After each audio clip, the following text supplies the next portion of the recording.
Assalamualaikum warahmatullahi wabarakatuh dan selamat pagi anak-anakku sekalian. Senang berjumpa kembali meskipun kita belajar daring di rumah, tapi kita tetap bertatap muka melalui daring online ini. Perkenalkan, kita pertama kali ketemu di pelajaran IPA untuk tapel ajaran baru 2020-2021. Saya Mem Ika akan mengajar kalian IPA.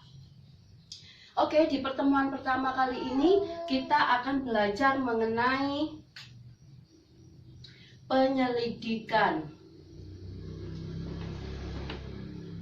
IPA atau pengamatan IPA. Sebenarnya dalam penyelidikan IPA ini ada dua subbab nanti, yaitu tentang pengamatan IPA sendiri atau penyelidikan IPA. Yang kedua adalah tentang pengukuran.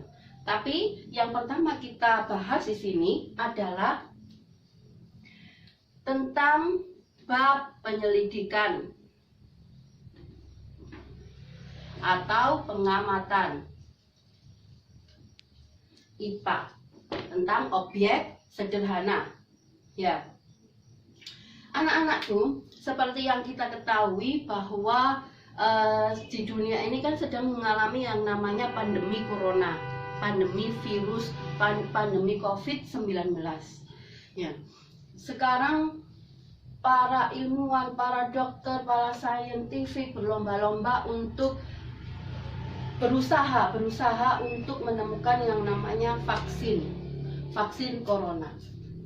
Lalu apakah para ilmuwan itu serta-merta tiba-tiba langsung menemukan, oh ini vaksinnya? Ini tidak seperti itu. Tetapi para ilmuwan itu tentu melakukan yang namanya pengamatan.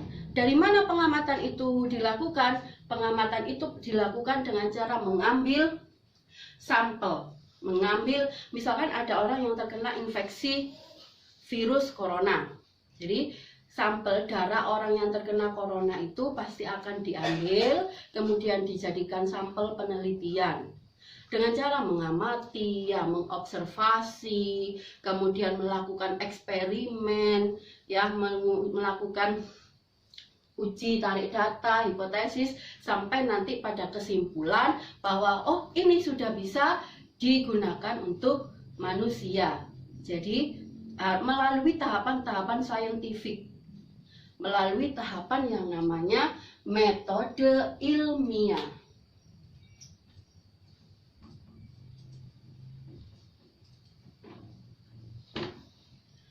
Apa saja tahapan metode ilmiah itu? Kalau saya bilang tahapan metode ilmiah itu yaitu Mas Ohimen naksir simulan. Mas Ohimen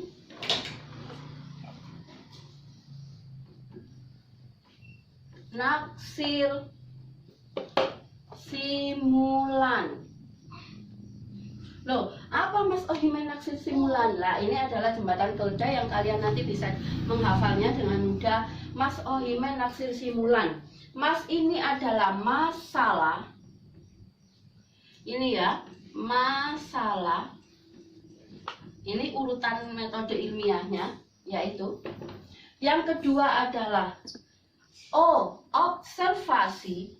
Jadi setelah menemukan masalah, kita melakukan yang namanya observasi. Yang ketiga yaitu hipotesis.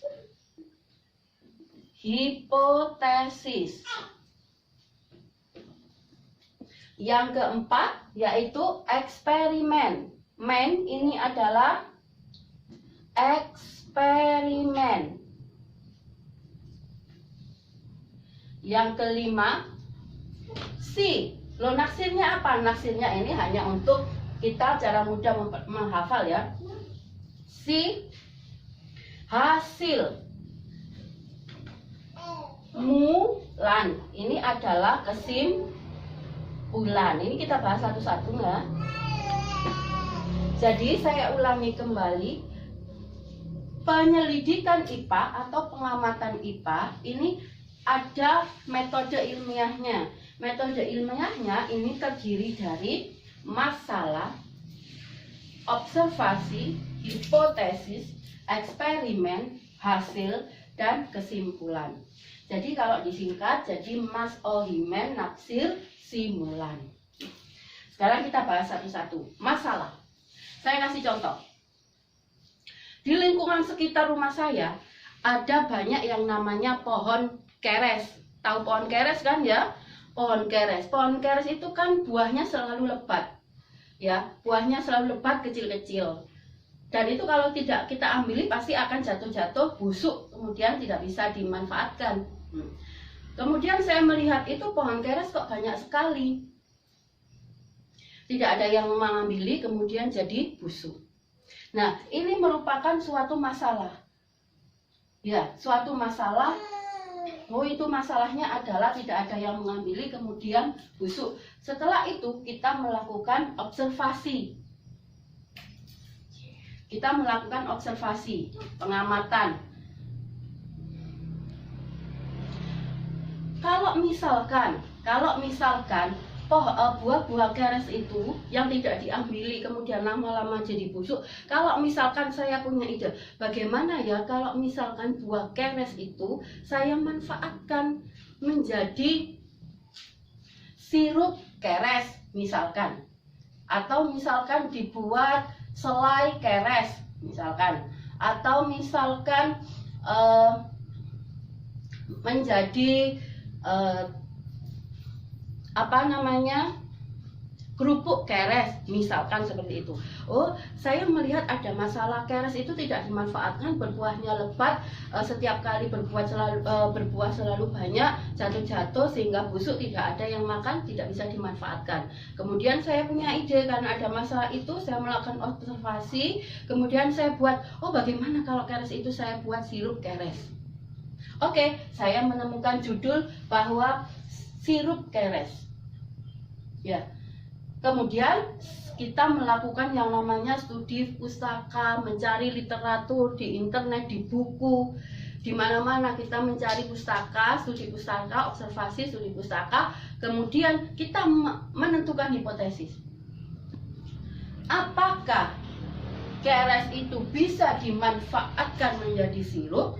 Apakah keres itu tidak bisa dimanfaatkan menjadi sirup? Itu yang namanya hipotesis. Ya, ini saya hapus ya. Jadi dari masalah tadi,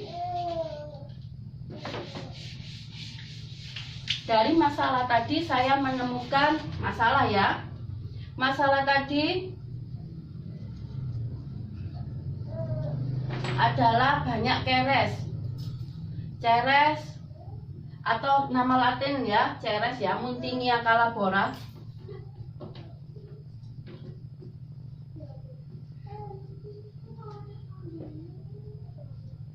Nama latinnya ceres itu Muntingia calabora. Ceres ini tidak dimanfaatkan, banyak ya, banyak atau tidak dimanfaatkan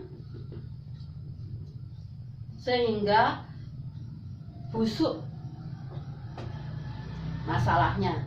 Kemudian kita melakukan observasi, pengamatan secara terus-menerus, akhirnya kita menemukan yang namanya, sehingga ini observasi ya, observasi melalui studi pustaka dan lain-lain.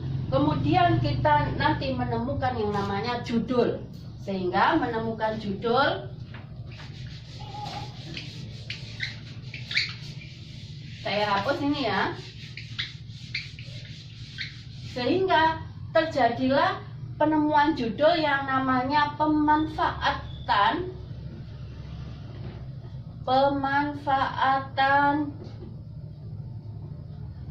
buah ceres.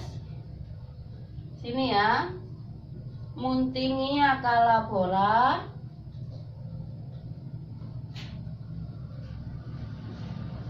menjadi sirup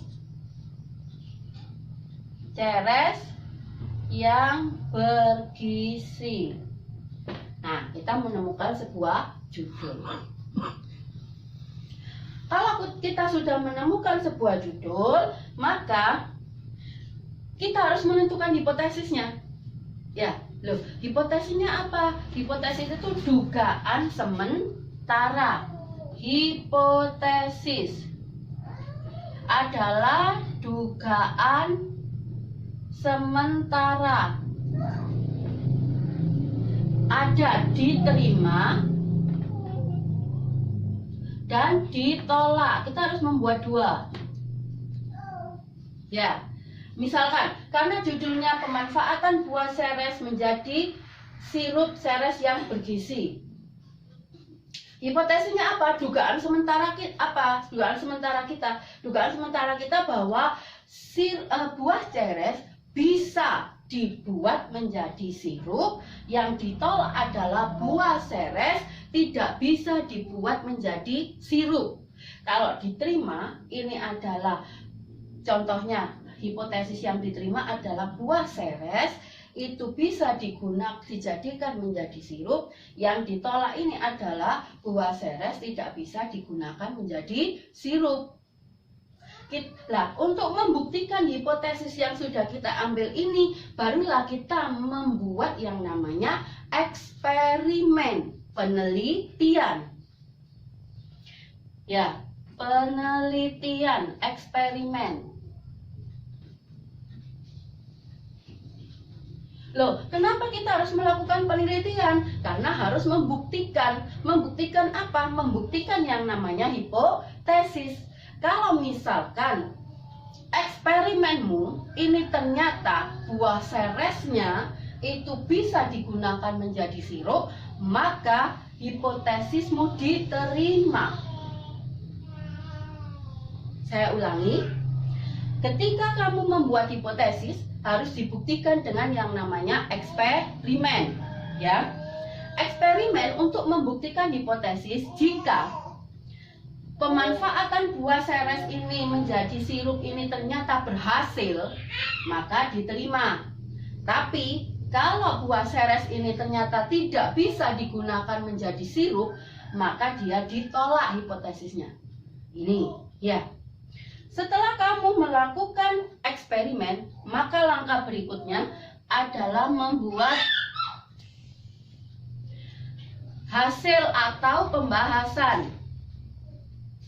Nah, hasil atau pembahasan ini tentu diambil dari eksperimenmu.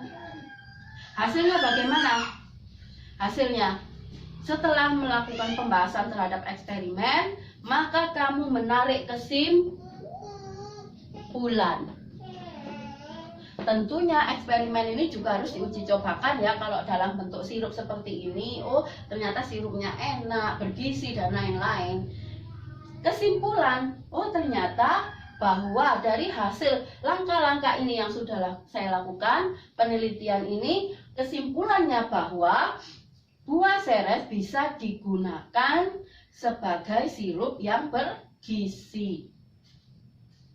Berarti HO diterima. Itu anak-anak. Dari sini tentang ini kita hanya membahas metode ilmiah dulu ya, belum kita ke nanti selanjutnya. Kita ini dulu di sini karena ini nanti berguna untuk nanti kalian sampai ke jenjang yang lebih lanjut. Ini tentang metode ilmiah. Saya kasih contoh lagi, misalkan di rumah saya, di sekeliling lingkungan saya, ternyata kok saya menemukan masalah ya. Masalahnya adalah banyak orang yang berjualan degan. Degan itu kok tempurung kelapanya kok dibuang seenaknya tanpa tanpa dibersihkan dan lain-lain. Sehingga menjadi limbah di lingkungan sekitar. Di lingkungan kampung saya menjadi limbah karena terlalu banyak tempurung kelapa yang dibuang begitu saja. Itu sudah masalah. Ya, sudah masalah. Kemudian kamu melakukan observasi, kemudian timbullah sebuah ide. Bagaimana ya kalau tempurung kelapa degan hijau itu tadi, kalau saya buat sebagai bahan baku briket. Tahu briket kan? Briket itu adalah bahan bakar yang biasanya kalau kita kemah selalu membawa briket ya untuk api ya. Bagaimana ya kalau saya melakukan observasi studi pustaka, dari buku, dari internet, dari jurnal, dari yang lain-lain. Ya. Saya akan membuat sebuah judul, pemanfaatan tempurung kelapa menjadi briket yang ramah lingkungan. Misalkan seperti itu. Itu sudah jadi sebuah judul. Sehingga kamu bisa melakukan sampai ke tahapan yang metode ilmiah, yaitu kesimpulan.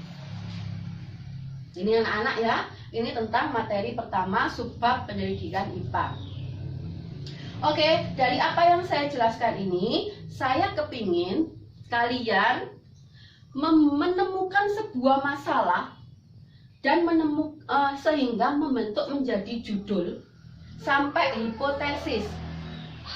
Sampai sini saja, sampai tahap 3, 1, 2, 3. Ingat, saya ulangi, hipotesis itu terbentuk dari ketika kamu menemukan masalah, melakukan observasi, sehingga terbentuk hipotesis. Misal tadi yang judul kedua, pemanfaatan tempurung kelapa menjadi briket yang ramah lingkungan. Berarti hipotesisnya apa? Ya, hipotesisnya kamu buat dua seperti ini, diterima dan ditolak. Hipotesisnya adalah tempurung kelapa bisa digunakan menjadi briket yang ramah lingkungan. Yang ditolak apa? Tempurung kelapa tidak bisa digunakan menjadi briket yang ramah lingkungan. Jadi tugasmu adalah temukan masalah di sekitar lingkunganmu, kemudian jadikan judul penelitian sampai pada hipotesis. Buatlah hipotesis, diterima dan ditolak. Kemudian kamu tulis di buku tulis IPA-mu, kemudian kamu presentasikan. Paham ya anak-anak? Dari sini pembelajarannya saya kira selesai dulu. Terima kasih. Tetap jaga kesehatan, tetap berolahraga, makan makanan yang sehat. Wassalamualaikum warahmatullahi wabarakatuh. Dadah.